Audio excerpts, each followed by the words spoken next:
नाही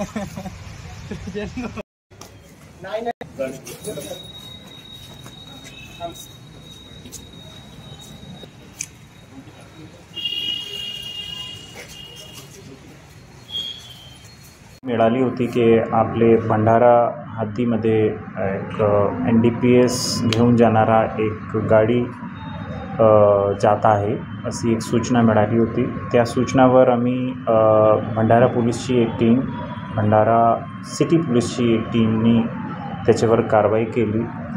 तर तो व्हेकल सापडला, BTB मार्केटमध्ये तो व्हेकल मिळाला। त्या व्हेकलमध्ये सुमारास 167 kg गांजासोबत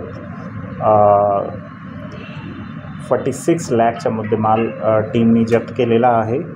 यामध्ये 2 आरोपी अरेस्ट झालेले आहे, बाकीचे आरोपी अरेस्ट करण्याची कारवाई चालू आहे। हा जे गांजा होता ते ओडिसावरून आला होता आणि त्याची ते वेगवेगळी ठिकाणी त्यांना द्यायची होती।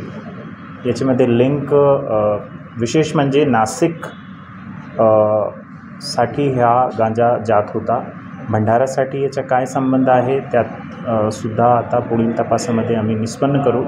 जे काही पेडलर भंडारा, नाशिक किंवा पुणेचे आहे याच्यामध्ये सहभागी त्यांना पुढील तपासामध्ये निष्पन्न करून आम्ही कारवाई करणार आहे। थँक्यू।